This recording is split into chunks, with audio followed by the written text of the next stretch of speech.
Hey guys, welcome back to another Divi project blog. Today's blog is titled, What's Better Than Sex? Oh wait, I read that wrong. What's better than a centralized exchange? Yes, if you didn't know that abbreviation, CEX stands for centralized exchange, but you'll need to understand the different types of cryptocurrency exchanges to use the Divi DeFi platform effectively and maximize the additional rewards you can get.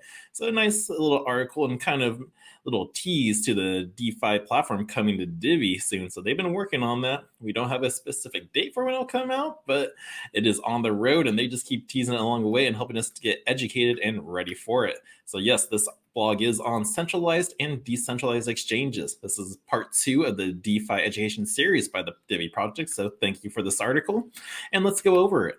Crypto exchanges are a crypto marketplace where people buy, sell, and trade crypto coins and tokens. In part 1 of the Divi DeFi educational series, we cover the differences between centralized finance, which stands for CeFi, and decentralized finance, DeFi. To expand on those principles, we need to examine the differences between the different types of cryptocurrency exchanges and the pros and cons of each. So let's start with centralized exchanges. A centralized exchange is owned and operated by a for-profit company. These types of exchanges are generally known for their ease of use, have high liquidity, and are often where people start their crypto journey and making their first purchases or trade. These exchanges have a total control over everything that happens on their platform. They define the terms of service, choose which coins and tokens to offer their customers, set trading fees, and facilitate trades between users' accounts by maintaining an order book system.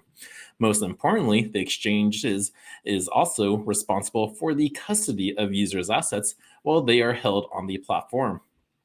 Now, in order to trade, users must provide personal details on identification. The exchanges uses this info to perform KYC, which stands for Know Your Customer, and it's to comply with the AML regulations, which is the anti-money laundering regulations.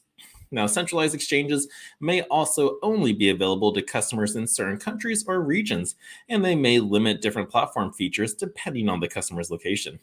Now, while centralized exchanges are easy to use and offer some attractive features, users ultimately put their trust in a third party when they use these services, which comes with inherent risk.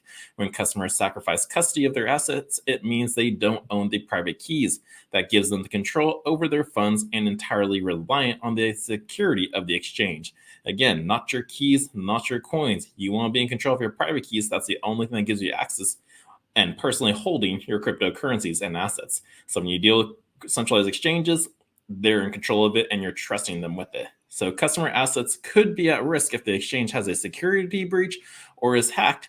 And as mentioned in the previous article, the same can be said for the user's private information. So the information you gave for the KYC, social security, name, license, like that's at risk too. So you're being you're trusting them with a lot. So be careful with centralized exchanges, but that's what a centralized exchange is. This is what they hold. This is the power they have, and that's what they can do. Now let's take a look at decentralized exchanges. A decentralized exchange is a peer-to-peer marketplace where crypto transactions are executed directly between traders with no middleman. Users connect their wallets and sign transactions via smart contracts that are settled directly on the blockchain. The user always maintains control of their funds too when this is occurring.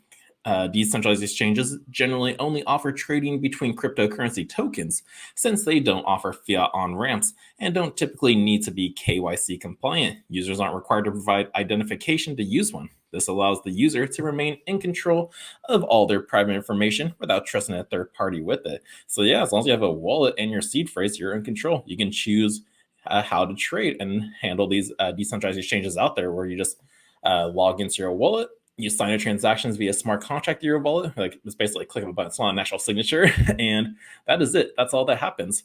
Centralized exchanges, on the other hand, deal the other thing. You need to give up your information and then they will allow the trades on their services. But let's continue on with this. Since these exchanges are not run by any central authority, they are available to anyone with an internet connection, even in places where solid banking infrastructure is unavailable. These exchanges also offer a wide range of trading pairs, since no company is deciding which coins and tokens they wish to support or collecting listing fees.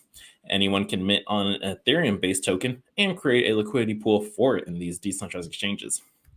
Now, an automated market maker DEX, otherwise you can see them as an AMM DEX, like the one the Divi protocol will use, were created to solve liquidity issues and provide an earning opportunity that does not exist on centralized exchanges.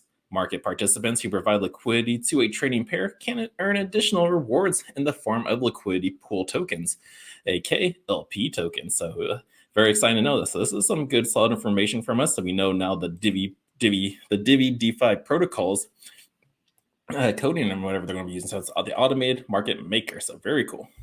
But because trading in a DEX is a peer-to-peer, users don't pay trading fees to an exchange. Instead, users pay a trading fee, which is split between the liquidity providers. While the trading fee is usually very low, it is important to note that the gas fees on the Ethereum network, where many DEXs operate, can often be much higher than the trading fees themselves. The speed of transactions can also vary based on the network congestion. So, yeah, you're relying on the network. So it's not just like centralized entity anymore. So it's like some blockchains may take a little bit longer. You just got to be patient for the transaction to take place. So speed is usually one thing where it's not as fast as you would hope it to be. Decentralized exchanges offer some unique benefits and earning opportunities, but are usually geared toward advanced traders. If users are not diligent about safely storing their keys or paying close attention to the transactions they are signing, they can easily lose their funds. They are typically no forgot password links or customer support team to help you recover from a mistake on a decentralized exchange. The personal responsibility that comes with controlling your funds is paramount and falls entirely on the user's shoulders. So, yes, that's like in some people's eyes is like a negative, but when you're taking control of your assets, like you bear the responsibilities of the security and actions you do with it. So there's no more of the, hey, I need your support team. It's all on you. So it can be a little scary, but as long as you know what you're doing, you're safe, you trust your security and your internet hygiene, you should be good to go. But yeah, so like that's somewhat, but I like being in control, so I don't mind having uh all the responsibility on my shoulders. I always do a tester transaction first and then do the full amount. That's just a nice little thing to do just to be safe. Here are some of the pros and cons versus you got the platform from centralized exchanges for DEXs. I think the only thumbs up for centralized exchanges is its consumer friendly interface. So it's simple to use. That's what everyone likes. But everything else is pretty much a negative. The DEX side leads that. Decentralized network computers, users anonymity. So it's KYC free. You have to give your information. Transfer various digital assets on a safe open market with no middleman and available to anyone worldwide. So yeah, so DEXs win there. And then security. It's like kind of actually a little mixed there on it. On the DEX side, you're responsible for your own security, connecting, signing your transactions.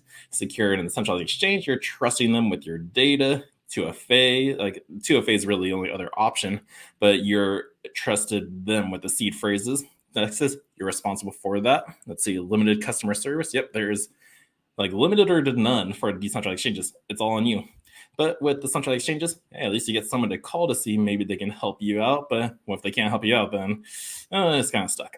And then we have trading and fees. Centralized exchanges, they have a fiat on ramp. DEXs, they don't. But the trading fees are split on liquidity providers, while trading fees are just per the request of the centralized exchange. They put those on their terms. They're in control of that. And they do have a deep liquidity. So, But yeah, so those are the pros and cons versus centralized exchanges and decentralized exchanges. Now, there are many clear technical and privacy-centric advantages to the vision of DeFi shaping the future of finance. Divi strongly supports the values DeFi fosters for innovation, flexibility, and global financial inclusion. Within these shared values, Divi is excited to release the Divi DeFi platform and provide our clients with the advantages of this innovative financial framework. Now, the subsequent posts in the content series will dive deeper into the tools needed to use the Divi DeFi platform, help users mitigate risk, and accentuate the additional earning potential. Next, we'll take a look at the earning potential that comes with DeFi participation. So be ready for that next blog. I'll be here to give you guys a nice read through of that. But yeah, so this ain't stopping. Keep it up, Divi project. I love these educational series and just helping the community stay up to date on that. So I hope you guys did get a little bit more education on centralized exchanges. First, decentralized, why we always say take your coins off the exchanges, be in control. And then, yeah, we're getting into the decentralized exchanges part. So be ready for that. And in the next article, as I said, we will learn about the tools needed to interact with these DeFi spaces. So I hope you guys liked this blog. And if you did, hit that thumbs up for me, subscribe to the channel. And yeah, until next time, the Crypto Sherpa is out.